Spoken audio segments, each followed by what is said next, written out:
few problems in mains answer writing. What are the problems? बताओ. The biggest challenge is कि intro और conclusion क्या लिखें समझ में नहीं आता है, और ये सारी चीजें जो हैं मैं आपको PYQ अस्त्रा में अब बताने वाला हूं. लेवल 1 में आपको पता चलेगा कि what has been asked, क्या पूछा गया. Level 4 will help you to think like UPSC. ये आपके L1 नोट्स हैं. And if you will be able to put these points in your notes, then I'm telling you, you will score 120 plus in your mains paper. ये level 2 लिखा है UPSC PYQ mains, इतना GS1 contextual insight. ठीक है, अब हम लोग इसमें भी नोट्स दी गई हैं कैसे यूज करना है इसको. क्या आप इंट्रो तुरंत लिख लेंगे? क्या आप कंक्लूजन तुरंत लिख लेंगे? क्या डायमेंशन तुरंत आप सोच लेंगे? नहीं सोच पाएंगे जब तक कि आपने प्रैक्टिस नहीं की है. अब L3 में क्या किया हमने कि कॉमन इंट्रो यानी कि मॉडल इंट्रो और मॉडल कंक्लूजन निकाल कर रख दिया आपके लिए. क्या L4 वो टॉपिक है जो कि GS1 से लेकर GS4 इवन ऐसे तक चीजें कॉमन है, रिपीट होती हैं. For example, how to use UPSC mains PYQ Astra smartly. तो CPCE क्या आप रिपोर्ट नहीं लिख सकते GS3 में, ऐसे में यहां पे क्यों नहीं लिख सकते? Federalism, cooperative, competitive, centre, state, local governance, इस पे रेडी कर लो आने वाला एग्जाम में. Because you will be getting study material और नॉट. Yes, you will. ये है टॉपर कोमल पुनिया, ये है Ayushi Bansal, AIR 7 2024. Komal has written and what Ayushi Bansal has written. So stage 2 में हम क्या करते हैं, अपने एग्जिस्टिंग नोट्स को रिफाइन करते हैं, जिसको हम कहते हैं R1 नोट्स. मतलब कि उस टॉपिक से रिलेटेड एक पेज में शॉर्ट नोट्स बना दिया, वेयर इन कि बहुत बच्चे क्या करते हैं, लगभग 3-4 पेज में इसको लिख देते हैं. Official launch of mains PYQ Astra. Welcome to Margdarshan IAS. Jai Hind. Before I start this video, I would like to share a small story with you. थोड़ी पर्सनल है. इस वीडियो में जिस प्रोग्राम के बारे में हम बात कर रहे हैं वो मेरा एक ड्रीम प्रोजेक्ट है. ये वो ड्रीम प्रोजेक्ट लगभग 4-5 साल पहले मैंने देखा था कि कभी अपनी कंपनी होगी तो ऐसा कंटेंट बनाएंगे, रिलीज करेंगे जहां पर सारी अथॉरिटी हमारे पास होगी, हम खुद से बताएंगे किस तरीके से क्रिएट करनी है सारी चीजें. बिकॉज हम गुजर चुके हैं आज से ठीक 10 साल पहले, जब मेंस की प्रिपरेशन, मेंस आउट हो चुके थे, डिस्क्वालीफाई हो गए थे due to lack of good guidance, lack of proper structure in the answer, lack of enriching the answer. इस चीज में आज I am going to show you that how UPSC mains PYQs can be your biggest weapon to score 600 plus in your mains preparation, specifically GS and SA. क्योंकि ये मेरा dream project है तो मैं आपसे ये रिक्वेस्ट करता हूं कि आप अगर मुझे 20 से 25 मिनट देती हैं इस वीडियो में, then I will show you that how this video can be a blessing for you, how this project can help you to crack mains either you are giving in 2025 or 2026. Let us get started without wasting time. तो पहले मैं आपको बता दूं कि mains की PYQ से पहले मैंने प्रीलिम्स की PYQ को ऑलरेडी रिलीज किया हुआ है एंड आप लोगों ने काफी सपोर्ट किया, और वो भी हमने 4 महीने पहले रिलीज किया था, जैन में रिलीज किया था. सो 500 प्लस एस्पिरेंट्स ने उनको देखा कि जो the kind of feedback they have given for UPSC CSC prelims PYQ अस्त्रा. और आपको पता है क्या, ये डिमांड उनके तरफ से आई कि भैया आपका कंटेंट बहुत अच्छा है, आप मेंस का भी निकालिए. तो ये मतलब ये होना था, मतलब कि ये चीज आनी थी. और जब आप प्रीलिम्स का एग्जाम दे रहे थे, प्रीलिम्स के लिए तैयारी कर रहे थे, तब मैं मेंस के PYQs पे काम कर रहा था और हमारी टीम काम कर रही थी. ये हमारी टीम के बिना अधूरा है और मैं शुक्रगुजार हूं अपनी टीम का जिन्होंने बहुत सपोर्ट किया है इस कंटेंट को ले आने में. So this is yes the official launch of mains PYQ Astra. So this was the launch of pre PYQ Astra which is still there and you can still enrol by, you can check the videos. बहुत अच्छी videos थी, ऐसे aspirants बताते हैं. Now this is an official launch of mains PYQ Astra which will boost your preparation in mains. And if you are giving in 2025, then you are most welcome, because I will help you to decode, I will help you to write a great answer, and I'll help you to get a good rank within 50, under 50. So your mains journey is now reconstructed. And welcome to mains PYQ अस्त्रा. हमारी marksheet है toppers की, ठीक है. तो अगर आप देखेंगे ध्यान से, वीडियो को पॉज करके अगर आप देखोगे तो ये ऑल इंडिया रैंक 1, शक्ति दुबे, हर्षिता गोयल, अर्चित पराग डोंगरे, ऐसे करके रैंक 60 तक हमने लिया है। कॉमन पता है क्या है, ये देखिए टोटल जीएस के मार्क्स 464, 438, 447, 422, 445, 463। इस साल स्कोरिंग काफी कम हुई है, ठीक है, ऑन एन एवरेज ये।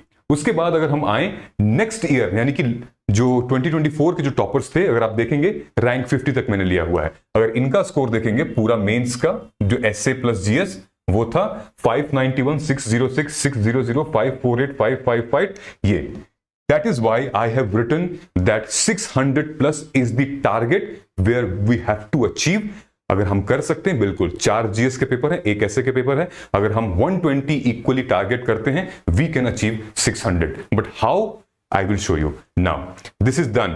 So this is the breakup marks distribution of how UPSC asks questions from each paper। For example, we all know कि GS1 2, 3, 4, स्पेसिफिकली GS1 में 75 marks and almost 75 marks Indian society and history का आता है। हमने ये भी देखा है रीसेंट ट्रेंड में सोसाइटी के क्वेश्चंस काफी ऊपर जा रहे हैं in comparison to what, in comparison to history and geography. Although geography remains the highest category जहां पे क्वेश्चंस बन रहे हैं। सो हमें इसमें से 120 ले आना है, ठीक है। पॉलिटी, गवर्नेंस एंड आईआर, ये एक ऐसा सब्जेक्ट है जिसका ओवरलैप आपके इसमें भी है, इसमें भी है, इसमें भी है और एसए में भी है, ठीक है। एसए का हमने इसलिए डिटेल नहीं लिखा है क्योंकि SA is collectively 250 marks. Alright, now जीएस3 में economy, environment, internal security, science and tech and disaster management. Alright, what is this? Economy. Now यहां पर जो हम देख रहे हैं कि एनवायरमेंट और साइंस एंड टेक के क्वेश्चंस का लेवल, अब लेवल भी और क्वांटिटी भी बढ़ रही है साइमल्टेनियसली। इसमें से GS4 has been divided into 2 parts, one is theory, second is ethics, 120 और 130, ठीक है। ये ब्रेकअप है, ये ऑन एन एवरेज ब्रेकअप है। यहीं पर हम लोग क्या करते हैं, हम लोग कॉस्ट बेनिफिट एनालिसिस और रिटर्न ऑफ इन्वेस्टमेंट देखते हैं, किसमें कितना टाइम दिया जाए ताकि हम स्कोर कर सकते हैं, ठीक है। नाउ मैं आपको अभी बता दूं डायरेक्टली, GS2 एंड 4 में अगर आप टाइम अच्छे से देते हैं तो आपका कंटेंट बहुत, आप स्कोरिंग उठा सकते हैं। There are few problems in mains answer writing. What are the problems, बताओ। नंबर 1 प्रॉब्लम क्या है? नंबर 1 प्रॉब्लम आती है कि लैक ऑफ रेलेवेंट डेटा। हमारे पास उस टॉपिक से रिलेटेड करंट डेटा है ही नहीं, ठीक है। सो जनरल पॉइंट्स आप लिखेंगे, आपको आंसर नहीं मिलेगा, आपको लिखना पड़ेगा विद स्टैटिस्टिक्स के साथ, रिपोर्ट्स और स्कीम के साथ, ठीक है। आपको डालना पड़ेगा। फॉर एग्जांपल, भारत ने मतलब ऑपरेशन सिंदूर में बहुत अच्छा परफॉर्म किया है ना, ये कोई स्टेटमेंट हुआ? हाँ हुआ, लेकिन कैसे परफॉर्म किया है? आप एग्जांपल दीजिए। भारत ने पॉलिटिकल स्टैंड क्या लिया था, भारत ने मिलिट्री स्टैंड क्या लिया था, भारत का डिफेंस सिस्टम क्या था, साइबर सिक्योरिटी में कितने स्ट्रांग थे हम लोग, ठीक है। हर एक डायमेंशन में हमें बताना पड़ेगा, हर एक एग्जांपल बताना पड़ेगा। मिलिट्री में कौन कौन सी मशीन्स यूज की गई थी। अगर आप ऐसे एग्जांपल देंगे, देखिए आपका आंसर +1 हर एक लाइन पे आपको ऐसे मिलता हुआ जाएगा, ठीक है। नाउ ये तो एक चैलेंज था, lack of relevant data. Second challenges है हमारे पुअर डायमेंशंस। पुअर डायमेंशंस क्या होता है? क्योंकि हम क्वेश्चन की डिमांड को समझ नहीं पाते हैं तो हम पुअर डायमेंशंस लेकर चलते हैं, ठीक है। अब पुराने डायमेंशन है, pastel approach, political, economical, social, legal, ये अप्रोच लेकर चल रहे हैं। लेकिन एग्जामिनर को भी पता चल गया है, examiner is also now aware कि बच्चे को कुछ नहीं आ रहा तो बस ये चेप दे रहा है। No, this is not the right way. You have to be creative while writing your answer। Answer writing is a new skill. It's a great skill। मतलब आपकी जिंदगी बदल जाती है एक तरीके से लिखने के पर्सपेक्टिव में। बहुत अच्छी स्किल है और ये स्किल आप एग्जाम के बाद भी बहुत काम आती है, ठीक है। तो ये स्किल है, ठीक है। So answer lakhs most of the people कि कुछ डायमेंशंस लैक करते रहते हैं, ठीक है। Now third is weak correlation. Correlation can't connect static and dynamic portion, ठीक है। For example GS1 and GS3 कौन से टॉपिक को, लेट्स से हम टॉक करते हैं अर्बनाइजेशन से रिलेटेड, ठीक है। Now urbanisation is also a part of GS1 and it is a part of GS3 as well, ठीक है। लेट्स से अगर हम बात करते हैं लैंड रिफॉर्म से रिलेटेड, तो it's a part of GS1 and GS3 as well. ये तब इशू क्रिएट होता है जब हमने सिलेबस को पढ़ा ही नहीं है, सिलेबस को समझा ही नहीं है, तब ये इशू आता है कि इंटरलिंक नहीं कर पा रहे, बिकॉज यू डोंट नो कि GS पेपर 3 के इकोनॉमी में क्या दिया है। या डोंट नो कि जीएस पेपर 1 में क्या दिया है, रीडिस्ट्रीब्यूशन ऑफ नेचुरल की रिसोर्सेज, आप कैसे यूज कर सकते हो इसको अपने आंसर राइटिंग में। ठीक है, now the next is which is unclear structure. Answer का जो हमारा स्ट्रक्चर है वो एकदम क्लियर नहीं है। कभी हम अंडरलाइन कर रहे हैं, कभी 1 2 3 4 लिख रहे हैं, कभी किसी का एग्जांपल लिख रहे हैं, कभी नहीं लिख रहे हैं। Spacing which means the beautification and the quality of your answer. ठीक है, कंटेंट आपने अच्छा दे भी दिया, लेकिन जो प्रेजेंटेशन है वो जैसे देखा ना आपने टॉपर्स कैसे कर रहे थे, प्रेजेंटेशन में नहीं था, फ्लो नहीं था, कोई इंट्रो बॉडी कंक्लूजन क्लैरिटी नहीं है, सब हेडिंग भी वो मैच नहीं कर रही क्वेश्चन के डिमांड से। ठीक है, and now last point is confused intros and conclusion. The biggest challenge is कि इंट्रो और कंक्लूजन क्या लिखें समझ में नहीं आता है, और ये सारी चीजें जो हैं मैं आपको PYQ अस्त्रा में अब बताने वाला हूं कैसे करना है। Number 1, let's get it started. देखिए, PYQ अस्त्रा for mains, there are 4 levels, हमने 4 लेवल क्रिएट किए हैं PYQ अस्त्रा में। नंबर 1, लेवल 1 में आपको पता चलेगा कि व्हाट हैज बीन आस्क्ड, क्या पूछा गया। दूसरे में पता चलेगा कि what does this question actually tests, आपसे क्या जानना चाहते हैं, एग्जामिनर का माइंडसेट क्या है। लेवल 3 आपसे पूछेगा how to answer smartly today, okay, which includes your intro, body, structure, conclusion, model, सब कुछ पता चल जाएगा। And then level 4 will help you to think like UPSC, you know, analytical think काफी है। लेट अस स्टार्ट, मैं आपको दिखाता हूं। सी, PYQ अस्त्रा में जो हमारे ये लेवल हैं 4 फेज में मैंने बताए थे, डिवाइडेड किए गए हैं। अब एक एक करके इन फेज को मैं बताऊंगा कि हर एक फेज में क्या क्या इंक्लूडेड है। ठीक है, नंबर 1, अरे आजा भाई, देख रहे हैं। Alright, let's get started. L1, what are we giving in L1? L1 is an exact mapping of question UPSC syllabus से, टॉपिक का, किस सब्जेक्ट से, किस टॉपिक से, किस माइक्रो थीम से, कितने साल क्या क्या आया है। ठीक है, ये L1 नोट्स हैं। फॉर एग्जांपल मैं आपको L1 नोट्स दिखा देता हूं।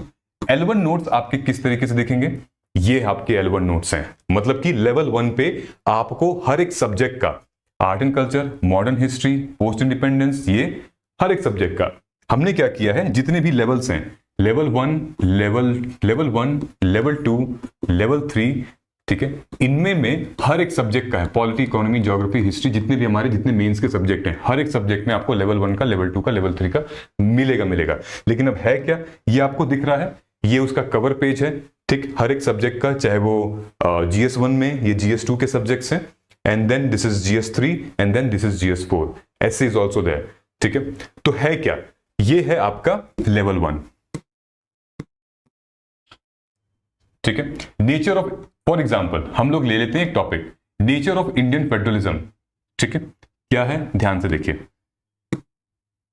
Nature of Indian federalism, GS paper 2 का। सो लेवल 1 जो नोट है वो आपको ये करेगा PYQ कि किस साल से उस टॉपिक पे कितने क्वेश्चंस आए थे। 2013 से लेके 2023 तक नेचर ऑफ इंडियन फेडरलिज्म पे क्वेश्चंस आए हैं। ठीक है, ये हमारा polity and constitution syllabus, and then ये देखिए जो हमारे सिलेबस में लिखा है, यानी कि सिलेबस कहां है, ये है function, responsibilities of union and state, issues and challenges of federal structure. ठीक है, एग्जैक्टली हमने यही लिखा है, federal structure and challenges. We have mapped the UPSC syllabus with our level 1, which is कि आपको कौन से UPSC के सिलेबस से डायरेक्टली क्वेश्चन पूछा गया है, which is federal structure and challenges में GST and cooperative federalism, judicial doctrine in federal structure, article 370 और federalism, cooperative federalism in India, centre state relationship, inter water dispute, and everything is coming from one core topic which is federalism.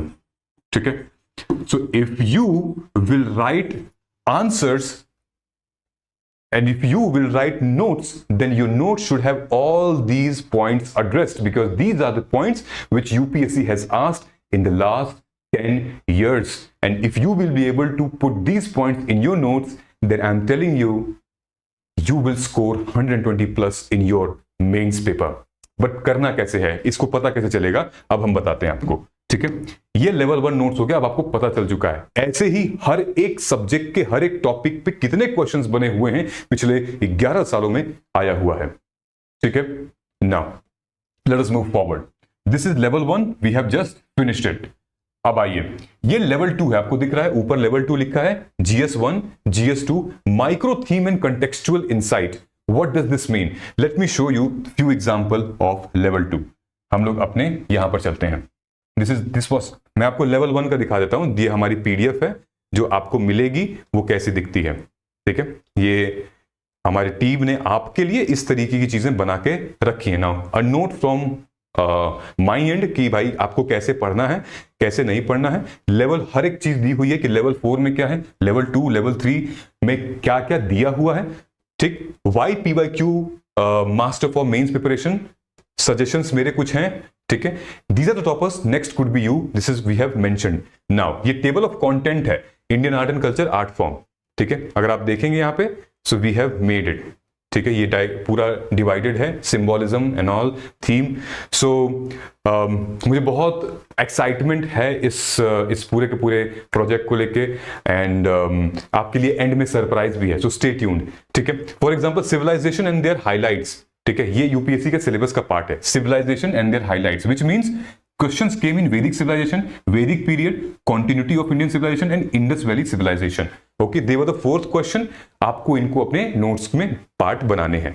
ठीक है, ये हमारा हो गया ancient का, and then it comes our modern history. Modern history में syllabus क्या है? Mid 18th, significant event, personalities and issues, colonial rule and impact.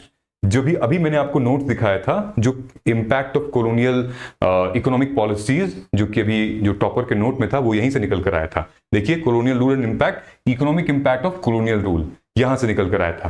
Did you get it? How toppers are doing it? I will help you to exactly do the same way, don't worry. Now let me go to level 2. Level 2 में अगर हम जाएं, सो ये है आपका level 2. ठीक है, यहां से स्टार्ट होता है.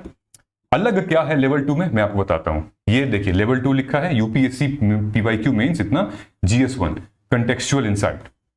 ठीक है, अब हम लोग इसमें भी नोट्स दी गई हैं कैसे यूज करना है इसको. ठीक, अब देखिए, नाउ हमने वहां पे देखा कि हमने वहां पे मैपिंग हमने की थी, कितने टॉपिक्स, हर एक टॉपिक से माइक्रो थीम्स क्या क्या आई हुई हैं. ठीक है, यहां पर आपको क्वेश्चन एड्रेस होगा, डिटेल में एक एक क्वेश्चन हमने एड्रेस किया है, with in depth contextual insight plus answer enrichment, with equally images के साथ साथ सारी हुई हैं. अब तुमने देखा होगा भाई, आपने एंशिएंट पढ़ा होगा तो आपको पता होगा ना कि discuss the importance of lion and bull figures in Indian mythology. They are just not the figures, they represent the mythological part as well, because lion represent Durga, bull represent Shiva, and वैसे ही हमारे कभी कभी किसी किसी Vijayanagar empire में घोड़ों का भी जिक्र किया गया है, सूरज के 7 घोड़े, समझ रहे हो. तो these are the mythological things. So ये क्वेश्चन आया था यूपीएससी में 2022 में, symbolism of lion and bull in Indian culture. हमारे मंदिर के सामने अक्सर ये इसी से पता चल जाता था कि इंडियन टेंपल है, क्योंकि उनके सामने बुल और लॉयन का ये मॉन्यूमेंट बना होता था. ठीक है, कंटेक्चुअल इनसाइट में आपको पूरे क्वेश्चन का एक डिमांड एड्रेस मिलेगा. ये क्वेश्चंस कहना चाह रहा है, ये एड्रेस है, ताकि जब आप कोई भी क्वेश्चन, चाहे वो कंसेप्चुअल हो, एनालिटिकल हो, या फिर बहुत आपको नहीं आता, अगर आप सिर्फ कंटेक्चुअल इनसाइट पढ़ लोगी तो आप इजीली इंट्रो लिख लोगी वहां पे. ठीक है, उसके बाद आता है आंसर एनरिचमेंट. आंसर एनरिचमेंट में हमने वेरियस एस्पेक्ट्स लिए हुए, एस्पेक्ट्स मतलब कि अलग अलग डायमेंशंस लिए हुए हैं, जैसे कि कल्चरल सिग्निफिकेंस क्या है, रीजनल वेरिएशन क्या है, historical pattern, artistic element, literary sources, institutional support. These are the things which have given. Now I have already made videos on this, और उसमें मैंने बताया है कि इसको कैसे यूज करना है. कंटेंट काफी ज्यादा है, लेकिन यूज करने का तरीका, हाउ टू यूज इट, मैंने आपको बताऊंगा. अभी वीडियो के लास्ट में मैं बताऊंगा कि वीडियो मतलब कैसे इसको यूज करना है. ठीक है, ये देखिए, ये अगेन बुद्धा की ये तस्वीर यहां पर आ गई. क्वेश्चन था यहां पे कि highlight the central Asian and Greco Bactrian element in Gandhara art. ठीक है, जो सेंट्रल एशियन और Gandhara is an influence of Greece and central India का जो पार्ट है उसका इन्फ्लुएंस था. ठीक है, क्योंकि बुद्धिज्म एक ऐसा मतलब भाई रिलीजन था जो कि सबको अपने अंदर ले लेता था और अपने अपने हिसाब से सबको पूजा अर्चना या फिर जिसको जिसको मानने का कोई बाधा नहीं थी एक तरीके से, ठीक है। सो अब इसमें क्या है, कंटेक्चुअल इंसाइट में हमने डिटेल में मेंशन किया है, Gandhara art represents the syncretic school of sculpture that emerge during the Kushan era. Detail में यहां भी मेंशन किया है क्योंकि इंपॉर्टेंट है टाइमलाइन, और आपको भी पता है कि हिस्ट्री में timeline is extremely important, otherwise we will miss. और टाइमलाइन अगर हमें पता है तो फिर बॉस हम क्वेश्चन नहीं भी आता है तो हम एड्रेस कर लेते हैं, ठीक है। अगेन हमने इसमें सेम जो एंगल था कि literary, artistic, historical and regional variations हमने डाल रखे हैं विद एग्जांपल्स, ठीक है। यहां तक आपको समझ में आ गया। चलिए अब हम लोग आगे चलते हैं। आगे चलने में यहां पर अब हम लोग आते हैं, फॉर एग्जाम्पल ये लेवल 2 का एक और सैंपल देख लीजिए। क्या है ये sample? Number 1, functions and responsibility of union and state issues and challenges of federal structure. क्या है ये? नंबर 1 क्वेश्चन आया था कि 101 कॉन्स्टिट्यूशन अमेंडमेंट एक्ट के बारे में पूछने के लिए, फेडरलिज्म का ही है। तो हमने यहां पर भाई डिटेल डिस्क्रिप्शन दे दिया है, डिस्क्रिप्शन के बाद सब्सटेंशिएशन मतलब कि आंसर एनरिचमेंट दे दी है, ठीक है। आपको यहीं से आप निकालोगे, आपको और कहीं जाने की जरूरत नहीं पड़ेगी, आपको यहीं से, यहीं पे आप नोट्स भी कर सकते हो, काफी जगह बची हुई है, ठीक है। नाउ कोऑपरेटिव फेडरलिज्म पे फिर से क्वेश्चन है, फिर से ये डिस्क्रिप्शन है, ठीक है, और फिर हमारा आंसर एनरिचमेंट यहां पर दिया हुआ है, ठीक है। सो एक एक क्वेश्चन को चुन चुन के हमने इसको डिटेल में लिखा हुआ है। कुछ हम लोग बात कर लेते हैं रियलिटी की, ठीक है। अब फॉर एग्जांपल देखो, यूपीएससी का जो मेंस का पेपर है ना, वो इतना ज्यादा, यूपीएससी के प्री से ज्यादा प्रेशर हमें मेंस में आता है। कैसे, मैं आपको बताता हूं। फॉर एग्जांपल देखिए, 3 घंटे का पेपर होता है, यानी कि 180 मिनट का, ठीक है। 180 मिनट में आपको लगभग इतना लिखना है, यानी कि एक दिन में 2 पेपर होता है, वो भी 500 मार्क्स का, 250 आपका एसए होगा फ्राइडे को, आपका GS1 GS2 होगा सैटरडे को, एंड GS2 GS3 एंड 4 होगा संडे को, ठीक है। उसके बाद गैप आएगा एंड देन हमारा लैंग्वेज का और फिर ऑप्शनल का। बट वो जो 3 दिन होंगे उसमें आपको 1250 मार्क्स को गेन करना है, मतलब जीएस आपका पहले है। सो 500 मार्क्स एक दिन में, इतना लिखना होता है, इतना लिखना होता है कि एक दिन में 6 घंटे। आप समझ रहे हो क्या पॉसिबल है? यस, प्रैक्टिस होगी तभी, सही डायमेंशन होगा तभी। अब आप खुद सोचिए, एक पूरा क्वेश्चन पेपर डिवाइड होता है 2 हिस्सों में, जिसमें कि 10 क्वेश्चन होते हैं 10 मार्क करके, और 10 क्वेश्चन अगेन होते हैं 15 मार्क करके, ठीक है। 10-10 क्वेश्चन डिवाइड होता है। अब 250 मार्क्स और 150 मार्क्स, ठीक है। आइडियली क्या कहते हैं लोग कि भाई इसको 7 मिनट में कर लो और इसको 11.5 या 12 मिनट में कर लो। लेकिन क्या ये पॉसिबल है कि 11 मिनट में जैसे क्वेश्चन देखें और तुरंत लिख के कर लें? बिना तैयारी किए नहीं पॉसिबल है, एकदम नहीं पॉसिबल है। क्या आप इंट्रो तुरंत लिख लेंगे? क्या आप कंक्लूजन तुरंत लिख लेंगे? क्या डायमेंशन तुरंत आप सोच लेंगे? नहीं सोच पाएंगे जब तक कि आपने प्रैक्टिस नहीं की है। अब मैं आपको एक रियल टाइम एग्जांपल बताता हूं। फॉर एग्जांपल, ये आपके सामने एक क्वेश्चन है। क्वेश्चन बता रहा है, ये इकोनॉमी का है, 2022 में आया था, एग्रीकल्चर एंड फूड मैनेजमेंट से रिलेटेड ये क्वेश्चन है। What is this? What are the challenges and opportunities of food processing sector in the country? Clear? How income of farmers can be substantially increased by increasing food processing? Alright? ये question था हमारा। Now, अब देखिए, अगर मैं कहूं कि ये एक यूपीएससी की माइक्रो थीम है, ये थीम है और आपको इंट्रो पहले से ही सेट है कि फूड प्रोसेसिंग सेक्टर पे मेरा इंट्रो सेट है, टेम्पलेट सेट है, कंक्लूजन सेट है, आपको बस रियल एग्जामिनेशन में डायमेंशन पे फोकस करना है। याद है अभी मैंने बताया था चैलेंजेस क्या थे? Intro and conclusion. ये स्ट्रेस होता है हमें, लेकिन जब ये दोनों सॉर्टेड हैं तो डायमेंशन इज ऑलमोस्ट सॉर्टेड। अब मैंने क्या किया है, ये देखिए, जो हमारा L3 है, यहां से L3 चालू होता है। L3 में क्या किया हमने कि कॉमन इंट्रो यानी कि मॉडल इंट्रो और मॉडल कंक्लूजन निकाल कर रख दिया आपके लिए कि आप लीजिए, इसको उठाइए। For example, food processing sector and it's related industries in India, introduction of food processing related. ये जो इतना हमने निकाला है, वो इसमें से आप मल्टीपल इंट्रोज छांट सकते हैं। लिटरली बता रहा हूं, आप इसमें से कोई भी इंट्रो निकाल के आप करेंगे तो आपका बहुत ही अच्छा, मतलब आपको रियल टाइम पे सोचने की जरूरत नहीं है, आप टेम्पलेट क्रिएट कर सकते हैं। देख रहे हैं यहां पे लिखा हुआ है फॉर एग्जांपल कि food processing sector serve as a critical bridge between the farm and the fork, enabling agro-industrial diversification, reducing post-harvest and creating rural jobs. ठीक है, प्राइमरी प्रिंसिपल्स ऑफ इकोनॉमी जैसे कि हमारे आर्टिकल 38 जो कि डीपीएसपी का part है उसमें जिक्र किया जाता है, and then supported by policies of national food processing policies, ये Atmanirbhar Bharat, these are the things which you can incorporate. ठीक, ये हो गया. उसके बाद ये तब की बात मैं आपको बता रहा हूं कि जब आपका इंट्रो टेम्पलेट सेट है, क्वेश्चंस आते हैं. देखिए 2022 में, 2021 में और इसके बाद भी 3-4 साल लगातार फूड प्रोसेसिंग सेक्टर से क्वेश्चंस आ रहे हैं. ये देखिए 2022 में क्वेश्चन पूछा था कि theme and importance and scope of food processing. हमने क्या किया है, ये आपको value added material, answer enrichment, ये आपको दे दिया हुआ है कि क्या पूछा है. Elaborate the scope of significance of food processing industry in India. ये 2022 में आया था, ये इसका की पॉइंट्स है. 2021 में आया नेशनल फूड सिक्योरिटी एक्ट के अंदर, कि what are the salient feature of national food security act and how far it helps in eliminating hunger and malnutrition. हालांकि इसमें लगभग 6 पॉइंट है, मैंने यहां पे स्क्रीनशॉट में 3 पॉइंट दिखाया है. This are very very relevant and up to date with current affairs. ठीक है, ये आपको मिल गया. उसके बाद मॉडल कंक्लूजन है ये देख रहे हैं आप. मॉडल कंक्लूजन क्या लिख सकते हैं आप इस सिचुएशन में with reference to food security sector, ये आप देखिए. ठीक है, तो these are the things come in L3 level 3 में, एंड एवरी क्वेश्चन सब कुछ ऐसे करके किया गया है. ठीक है, now there are more things. अब देखिए फॉर एग्जांपल L4 क्या है दोस्तों. L4 ये इतना इनक्रेडिबली हमने इसको अलाइन किया है. L4 लेवल 4 इंटरलिंकिंग है.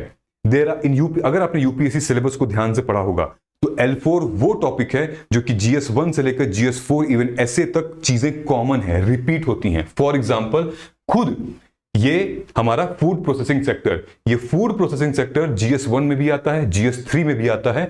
अगर हम GS1 की बात करें तो ये ज्योग्राफी में आता है, नेचुरल रिसोर्सेज, एंड देन उसके बाद GS3 में बात करें तो एग्रीकल्चर एंड फूड मैनेजमेंट.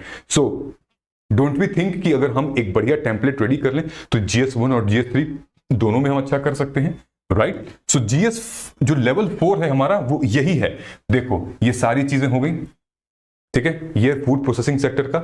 एक जगह क्या पूछ रहा है, एक जगह पूछ रहा है कि हम नेट फूड इंपोर्टर से एक्सपोर्टर कब बन गए. एक जगह पूछ रहा है स्कोप और इसका सिग्निफिकेंस. एक पूछ रहा है चैलेंजेस एंड अपॉर्चुनिटी और फार्मर की इनकम कैसे होगी. एक पूछ रहा है चैलेंजेस. हमने क्या किया भाई, इनको उठाया और यहां डाला. ठीक है, ये देखो नेट, स्कोप, ये. अब अगर आपका नोट्स में ये सारे पॉइंट्स इंक्लूड नहीं है तो फिर आप सही तरीके से पढ़ाई नहीं कर रहे हैं. Alright, which means distribution of key natural resources across the world. ये क्या है, डायरेक्ट सिलेबस का उठाया हमने. डायरेक्ट सिलेबस है, इसीलिए स्क्रीनशॉट लगाया है डायरेक्ट सिलेबस का. व्हिच मींस कि आपकी पढ़ाई जो है वो एकदम एविडेंस बेस्ड चल रही है. एग्जामिनर के माइंडसेट को आप रीड करते हुए और बहुत अच्छे तरीके से आप अपने आंसर को जस्टिफाई कर रहे हैं. एक और एग्जाम्पल दिखाते हैं. Women related issues, empowerment and justice. ठीक है, GS2 का है, GS2 का Indian economy, and then GS1. ये टॉपिक है, तीनों में ओवरलैप होता है. How will you right your answer, you will write your answer. आप पहले विमेन इंपावरमेंट या जस्टिस के ऊपर एक इंट्रो निकाल लीजिए, लेवल 3 में हमारा मेंशन्ड है. उसके बाद जितने भी इनके माइक्रो थीम है उनको अलग कर लीजिए, जैसे कि हमारा लेवल 1 में था, और लेवल 2 में आप जाके सारे इंट्रोडक्शन जो आंसर एनरिचमेंट कंटेंट है उनको आप पढ़ सकते हैं. ऑलराइट, नाउ हमने इसके लिए भी किया है. ये देखिए, greater representation in higher judiciary, gender inequality, poverty, माल न्यूट्रिशन, केयर इकोनॉमी, गिग इकोनॉमी. ये पूरा ये अलग अलग सिलेबस से, तीनों के सेक्शन से, GS1, 2, 3 के सेक्शन से अलग अलग आया हुआ है यहाँ पे. ठीक है, so if your preparation is of this level then nobody can beat you. Even वो लोग भी बीट नहीं कर पाएंगे जो लोग ऑलरेडी मेंस लिख कर जा रहे हैं, क्योंकि उनका बार बार मेंस क्यों नहीं हो रहा है, क्योंकि ये सारी चीजें कर ही नहीं रहे हैं वो. ठीक है, अपने आंसर को इंप्रूव नहीं कर रहे हैं, अपने एनरिचमेंट को इंप्रूव नहीं कर रहे हैं, बॉडी को, स्ट्रक्चर को इंप्रूव नहीं कर रहे हैं, और अपना टाइम जो है इन चीजों में वेस्ट कर रहे हैं. How to use UPSC mains PYQ Astra smartly. Now let me tell you. सबसे पहले अब आपने सारी चीजें देख ली हैं. ठीक है, कैसे करना है, how to use it. Number 1, don't blindly watch this analysis. जब मैंने PYQ अस्त्रा प्रीलिम्स की वीडियोस रिलीज की तो जितने भी बच्चे थे उन लोगों ने बिंज वॉच करना शुरू कर दिया, नेटफ्लिक्स के सीरीज की तरह. आप मत करिएगा. ठीक है, रीड PYQ फर्स्ट. किसी भी कभी भी जब आप कंटेंट पढ़ेंगे यूपीएससी के लिए तो पहले PYQ देखिए. पीवाईक्यू पढ़ेंगे तभी आप कुछ आगे करेंगे। तो पहले पीवाईक्यू पढ़िए, develop your own interpretation before looking at the model answer. ठीक है, number 1, while making notes and micro themes, एक बार रुक जाओ, जब भी आप नोट्स पे बनाओ पहले रुक जाओ, सोचो कि what else UPSC can ask from this. ठीक है, जैसे अगर थीम पूछा चैलेंजेस फूड सिक्योरिटी के ऊपर, फूड सेक्टर में चैलेंजेस पूछा है, स्कोप पूछा है, सिग्निफिकेंस पूछा है, इंपोर्टर से एक्सपोर्टर पूछा है, अब सोच के देखिए कि और क्या पूछ सकता है फूड सिक्योरिटी से related. For example, urbanisation UPSC में ask about slums in GS paper 1, society issue, then waste management in GS paper 3, environment and agriculture, and then municipal financing in GS paper 2. Now, data point and strategy. Let us don't hoard. Identify 2 to 3 high important stats per theme. For example, मैंने, अगर आप हमारे notes देखेंगे तो मैंने आपको लगभग 5 से 6 डेटा पॉइंट्स दिए हैं, लेकिन इतने रिक्वायर्ड नहीं है। आपको 2 याद रखने हैं, आपको 3 याद रखने हैं, then you will be able to do it. Okay, data point का मतलब ये है, फॉर एग्जांपल, मतलब किसी भी चीज से में, जैसे पावर्टी हो गया, पावर्टी की डेफिनेशंस कई जगह दी हुई है अलग अलग। ठीक है, जैसे हमारा वुमेन एम्पावरमेंट हो गया तो यूएन में भी है, नीति आयोग में भी है, and then national family health survey में भी थोड़ा बहुत हम ट्वीक कर सकते हैं। तो आप किसी 1-2 जगह का करिए, बहुत ज्यादा भरने की जरूरत नहीं है। Example, 67% of urban waste remains untreated. ठीक है, तो सीपीसीपी रिपोर्ट के हिसाब से which is relevant in GS 1, 2, 3 and SA. आपको क्या जरूरत है कि जीएस2 के लिए अलग से सब्सटेंशिएट ले आना, अलग से एग्जांपल ले आना। आप यहीं पे देखो सीपीसीई की आप रिपोर्ट नहीं लिख सकते जीएस3 में, एसए में, यहां पे क्यों नहीं लिख सकते? लिख सकते हैं ना। This is the point which I wanted to make you guys कि understand, think before you write. Now next thing, keyword mapping, spot recurring conceptual clusters, जैसे कि government, governance, good governance and e governance. Okay, ये एक, इन पे एक model intro बना लो, modern conclusion बना लो और इसका रेडी रख के रखो एक आंसर, ये आने वाला एग्जाम में। Federalism, cooperative, competitive, centre, state, local governance, इस पे रेडी कर लो, आने वाला एग्जाम में, because these have been highly repetitive questions. UPSC mains में क्वेश्चंस रिपीट नहीं होते, थीम्स रिपीट होती हैं, और अगर आप मिस कर रहे हैं तो फिर आप एग्जामिनर माइंडसेट पर नहीं जा रहे हैं। क्योंकि सी, if you want to score 600 plus in your mains, then you have to stop being a content collector. You have to be pattern breaker. Pattern आपको ब्रेक करना है इस तरीके से। केस स्टडी के बेसिस पे एग्जाम्पल देते हैं, केस स्टडीज देते हैं ना, जैसे कि क्लीनिनेस के लिए आप इंदौर का मॉडल दे सकते हैं, पावर्टी के लिए आप इंदौर का मॉडल दे सकते हैं, because Indore is the first city in India which is beggar free, right, which is example Indore cleanliness model. Urban governance आप जीएस2 में यूज करिए, अर्बनाइजेशन जीएस1 में, सॉलिड वेस्ट मैनेजमेंट जीएस3 में आप यूज करिए। Alright, last but not the least, use presidents and PM speeches. Alright, these are really very important. I mean, जो magazines में और हम लोग पढ़ाते हैं वो तो आएगा, आप खुद भी सुनिए। पीएम के मन की बात हो गई, प्रेसिडेंट की स्पीच हो गई, हमारे प्राइम मिनिस्टर की स्पीच हो गई इंडिपेंडेंस डे पे और रिपब्लिक डे पे। ठीक है, these are the important things, budget, republic day, lectures, democracy. आप ये लिख सकते हैं, देखिए एग्जांपल मेंशन किया हुआ है, मोदी जी बोलते हैं democracy's roots must reach to the last mile, it can be added in GS two, ethics and essay. नहीं ऐड कर सकते हैं? बिल्कुल ऐड कर सकते हैं। ठीक है, नाउ अब हम लोग आते हैं, क्वेश्चन क्या पूछा है, schedule and recorded lectures, how will I get the access. देखो, ये प्रोग्राम जो है वो 2 जून से लाइव है। ठीक है, 2 जून से 5 जून ये लाइव होने वाला है, UPSC mains PYQ Astra. But मेरे लिए आपके पास सरप्राइज है, मैं यहां पे फिर भी कह सकता हूं कि 2 जून से 5 जून तक ये पूरा का पूरा प्रोग्राम लाइव है। ठीक है, लेकिन कैसे करना है इसको आपको जाना है हमारे मोबाइल ऐप में। ठीक, ये हमारा शेड्यूल है। ठीक है, UPSC mains PYQ Astra video lectures कब कब आ रहे हैं, ये पूरे लेक्चर्स फिनिश हो रहे हैं 16 जून को। ठीक है, इसमें से कुछ ऑलरेडी हमने ले लिया है, जहां जहां 26 लिखा हुआ है वहां ऑलरेडी ये रिकॉर्डेड है। अगर आज भी आप जाके स्टोर से, हमारे मोबाइल ऐप से या वेबसाइट से जाके स्टोर से लेते हैं, बाई करते हैं, तो आपको at least art and culture, orientation session, modern history, post independence, ये सारी चीजें आपको मिल जाएंगी। एंड देन साइमल्टेनियसली लेक्चर्स पढ़ते रहेंगे यहां पे। 16 जून तक you will get the entire content ready. उसके बाद now you will be getting study material or not? Yes, you will get the lecture PPT, you will get the 11 1 to 4 GS paper, e-books and handouts. You will also get subject-wise topper copies and notes. You will also get expected questions based on the questions came in UPSC mains, and then few mnemonics of few topics we will help you.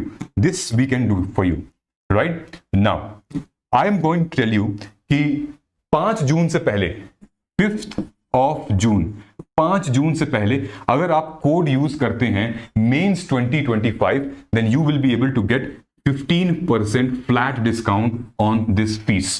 This is an early bird offer only for 100 students. जैसे 100 fill हो जाते हैं तो इसको फिर हमें मजबूरन करना पड़ेगा क्योंकि हम मोबाइल ऐप में हैं, देयर आर सम रेस्ट्रिक्शंस. तो 100 top students for the first thing उनको 15% का डिस्काउंट है और लगभग 5 जून तक ये मामला चलेगा. उसके बाद प्री का रिजल्ट जैसे आएगा ये हाई हो जाएगा, ठीक है, मेंस के लिए. तो अभी टाइम है. एक और चीज आप लोगों के लिए है, अनफॉर्चुनेटली, मतलब ऐसा भगवान ना करे, लेकिन अनफॉर्चुनेटली अगर हमारा प्री नहीं होता है, आपने इस प्रोग्राम को ले लिया, आपने इस प्रोग्राम को बाय कर लिया और प्री नहीं होता है, तो don't worry, we will shift you in 2026. This is what we can do, don't worry, I am with you. और बहुत मेहनत से, बहुत ही ज्यादा शिद्दत के साथ, रिसर्च के साथ इस प्रोग्राम को बनाया है. एक एक बच्चा इसको ले सकता है, चाहे वो 25 का हो, 26 का हो, 27 का हो, अगर उसको समझना चाहता है कि मेंस में कैसे क्वेश्चंस आते हैं, पैटर्न कैसा होता है मेंस का.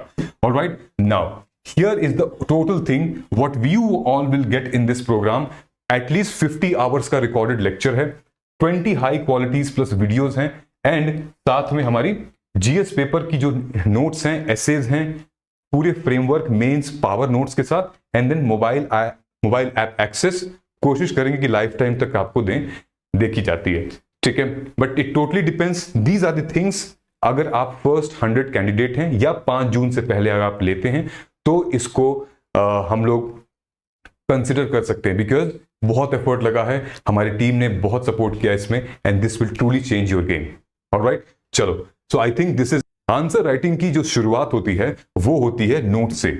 जो बच्चा सबसे अच्छा नोट्स बनाता है वही सबसे अच्छी आंसर राइटिंग करता है. जानते हो क्यों? क्योंकि जब आप एक्टिव रिकॉल करोगे, जब आप आंसर लिखोगे बैठ के, तो अपने सबकॉन्शियस माइंड में उस ब्रेन को याद करो, उस कंटेंट को याद करोगे जो तुमने नोट्स में लिखे हैं. Lot of people they fail because they study everything, they study everything from everywhere, और टॉपर्स ये नहीं करते हैं, ठीक है.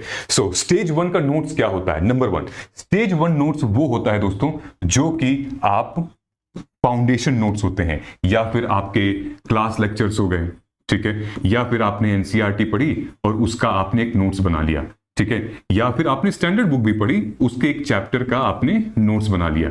ये आपका एक होता है initial stage 1 of note making, beginning of the answer writing. Okay, यहां पर आप चीजें समझते हो, कंसेप्ट को समझते हो, आप नॉलेज आपके पास आती है, तो आप ऐसे नोट्स बनाते हैं जैसे इस एस्पिरेंट ने बनाया है. इस एस्पिरेंट ने इकोनॉमी के क्लास 11th के चैप्टर 1 पे बनाया है, agriculture and sector. You can see how beautifully she has made. इससे क्या होती है? क्या इससे मेंस का क्वेश्चन सॉल्व होगा? नहीं. लेकिन क्या मेंस के क्वेश्चन के लेवल का लिख पाएगी? ये बिल्कुल लिख पाएगी, क्योंकि this is the stage 1 notes. आप देख सकते हैं इंडस्ट्रियल सेक्टर, यहां बीच में इन्होंने चैप्टर का नाम लिखा है, Indian economy on the eve of independence, then what she has written, ठीक है. She is our student and I have guided her, she have made this notes. Okay, now ये देखिए, alright, foreign trade, occupation and structure, demographic condition, trade through Suez canal, infrastructure, beautifully she has made. But this is the stage 1. क्या नहीं लिख पाएंगे mains का answer, right? लेकिन अब हम आते हैं उस लेवल पे. ये है हमारे टॉपर्स के आंसर. कौन है टॉपर? ये है topper Komal Punia, AIR 6 UPSC 2024. ये है आयुषी बंसल, AIR 7 2024. दोनों के आंसर को आप कंपेयर करिए, ठीक है. ये लेवल आपका होना चाहिए, ठीक है. क्या है कि क्वेश्चन क्या था कि what are the factors that influence population growth in the country, factors पूछा है. दूसरा, in this perspective examine the relevance and need of raising minimum marriageable age of women for population and development. देखा कि कैसे interlink कर दिया है topics को. So number 1, so what she has written and what Komal has written and what Ayushi Bansal has written. Let's, ठीक है, देखते हैं. Number 1, India recently became the most populous nation in the world. ठीक है, इन्होंने एक fact डाल दिया है रिसेंटली, यहां पे एक डेटा डाल देती तो इनका और अच्छा हो जाता। अकॉर्डिंग टू दिस इन्होंने क्या लिखा है, India has become most populated country surpassing China emphasising 18% of humanity. See, जो मैं बोल रहा था वो यहां पे इन्होंने डाल दिया है। Her intro was absolutely better than her. ठीक है, although she is rank 6 and rank 7 but it doesn't matter here. ठीक है, नाउ अब क्या लिखा है, फैक्टर पॉपुलेशन ग्रोथ, क्योंकि यहां फैक्टर पूछा है इन्फ्लुएंस द पॉपुलेशन ग्रोथ। ठीक है, आप ये भी लिख सकते हैं factor influencing the population growth, जैसे कि इन्होंने लिखा है factor influencing the population growth. Alright, ठीक है। Number 1, level of development and prosperity, इन्होंने क्या लिखा है, female literacy and education, more empowered females, delay marriages and child birth. ठीक है, दूसरा लिखा है access to contraceptive, NFHS 15 to इतना परसेंट, इन्होंने यहां पे अपने सब्सटेंशिएशन को, मतलब आर्ग्यूमेंट को सपोर्ट कर दिया है। ठीक है, पहले वाले में नहीं कर पाई थी, विच इज फाइन, अगर आपको रियल टाइम एग्जामिनेशन हॉल में नहीं पता चल रहा है तो ये। ठीक है, इन्होंने क्या लिखा है, education and awareness 10% of contraceptive, इन्होंने भी सब्सटेंशिएट कर दिया है। ठीक है, उसका फैक्टर्स लाइक मेटासन preferences, marital rapes and lack of bodily autonomy, child marriages and इतना। सो मैं आपको इसलिए ये दिखा रहा हूं कि हाउ सी द स्ट्रक्चर, ये एक बार में नहीं आता है, एक बार में ये ऐसा नहीं आएगा। ऐसा आप इंट्रो बना लिए, फिर क्वेश्चन को तोड़ के आपने अपने बॉडी का टॉपिक हेडिंग बना लिया, सेम इन्होंने ये किया, एंड देन आप सब्सटेंशिएट करने चालू कर दिए 1-2 पॉइंट, और उसके आर्गुमेंट को आप सपोर्ट कर रहे हो। ठीक है, विद एग्जांपल्स। ऑलराइट, अगर हम इनका सेकंड पार्ट देखते हैं तो ये है इसका सेकंड पार्ट, कि need relevance and raising minimum marriage age for women. इन्होंने ऐसे डायग्राम बना के रेलेवेंट नॉन रेलेवेंट कर दिया। इन्होंने क्या कहा है, रेलेवेंस फॉर पॉपुलेशन डेवलपमेंट, क्या लिखा है, women empowerment, Jaya Jaitly, and these are the things which she has mentioned and substantiate किया है अपने आर्गुमेंट को, मतलब एग्जांपल से सपोर्ट किया है। आंसर एनरिचमेंट के लिए ये फैक्ट्स डाले हुए हैं। नाउ मैं पूरा नहीं पढ़ने वाला, वो डिटेल में हमने पीवाईक्यू अस्त्रा के सेशंस में हर एक वीडियोस में हमने किया हुआ है। मैं आपको क्या बता रहा हूं कि ये है वो लेवल जहां तक हमें पहुंचना है, जहां तक हमें जाना है, इस लेवल तक। लेकिन क्या इस लेवल तक हम स्टेज 1 लिख के कर लेंगे? नहीं। अब आइए देखते हैं स्टेज 2 का कंटेंट कैसा होगा। सो स्टेज 2 में हम क्या करते हैं, अपने एग्जिस्टिंग नोट्स को रिफाइन करते हैं, जिसको हम कहते हैं R1 notes, revision 1 notes. Okay, which means कि हम पीवाईक्यू से उसको इंटीग्रेट करते हैं, उसको थोड़ा और शॉर्ट करते हैं, हम रिवाइज करते हैं, फिर पीवाईक्यू से मल्टीपल डायमेंशंस में उसको एड्रेस करते हैं। देन हम जो अपनी टेस्ट सीरीज लिखते हैं या करंट अफेयर लिखते हैं, हम उसमें वैल्यू ऐड करते हैं। ठीक है, तो ये हमारा हो जाता है एक R1 बढ़िया सा नोट्स, जो कि अब आप ऑलमोस्ट रेडी हैं मेंस आंसर राइटिंग के लिए। ठीक है, फॉर एग्जांपल अगर आप देखेंगे तो ये देखिए, ये रैंक 2 की नोट्स है, economic impact of British rule. इन्होंने economic impact of British rule, इन्होंने भी क्या किया है, GS1 के मेंस का टॉपिक निकाला, क्योंकि economic impact of British rule जो है वो लगभग 3 बार पूछ चुका है in the last 6 years in mains. ठीक है, नंबर 1 डी इंडस्ट्रियलाइजेशन पे बना दिया है, फिर उसके बाद इंडस्ट्री पे, फिर उसके बाद first phase of merchant, capital merchant, improvisation of peasantry, emergence of intermediary. मतलब आप देख रहे हैं impact of British colonial of British rule, यहां पे इन्होंने लगभग अलग अलग डिवाइड कर रखा, अपनी नोट मेकिंग कर रखी है। ठीक है, नाउ इधर देखेंगे बुद्धिज्म, ये भी टॉपर की नोट है, ये ऑल इंडिया रैंक 3 की नोट है।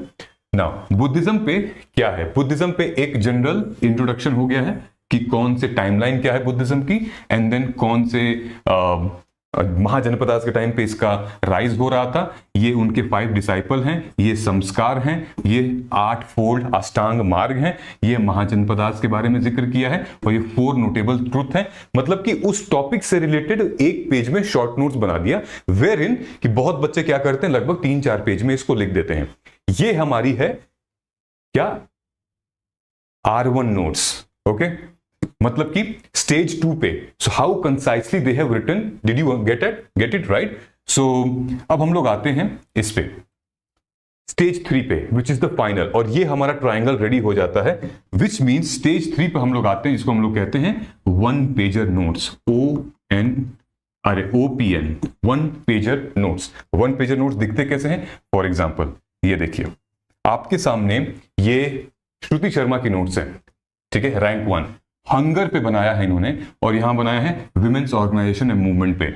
ये दो अगर आप जूम करके पॉज करके वीडियो देखोगे तो इन्होंने इतनी डिटेल में इस नोट्स को बनाया है कि हंगर इसके अलावा कोई और कहीं से अगर पूछेगा भी तो इसमें से वैल्यू मटेरियल काफी इन्होंने मेंशन किया है। क्या मेंशन किया है, हंगर की डेफिनेशन क्या है और इंडिसेस मेंशन किए हुए हैं, साथ में कि नेशनल फैमिली हेल्थ सर्वे क्या कहता है हंगर के बारे में। उसके बाद गवर्नमेंट की कुछ स्कीम्स हैं जैसे कि मिलेट विलेज स्कीम, पोषण अभियान, पोषण के जो लाभार्थी कौन कौन है यानी बेनिफिशियरीज कौन से मिनिस्ट्री से आती है और क्या क्या उसके अपडेट्स हैं। उसके बाद ट्रिपल बर्डन क्या है वो लिखा है। देन यहां पर एक चिपकाया हुआ है यहां पे notes which means key value add किया है, बड़ी मदर क्या होता है, then social help groups mention किया हुआ है, then Lakshmi Priya, MS Lakshmi Priya malnutrition, and then project Sampoorna क्या है। These are the details which she already mention. Okay, अब आते हैं विमेन्स ऑर्गेनाइजेशन एंड मूवमेंट में। 1954 से लेकर 1946 गुजरात, देन उसके बाद union women in organize sector, then mid 1970s में क्या हुआ, 1975 में क्या हुआ, एक पूरी टाइमलाइन बना दी है।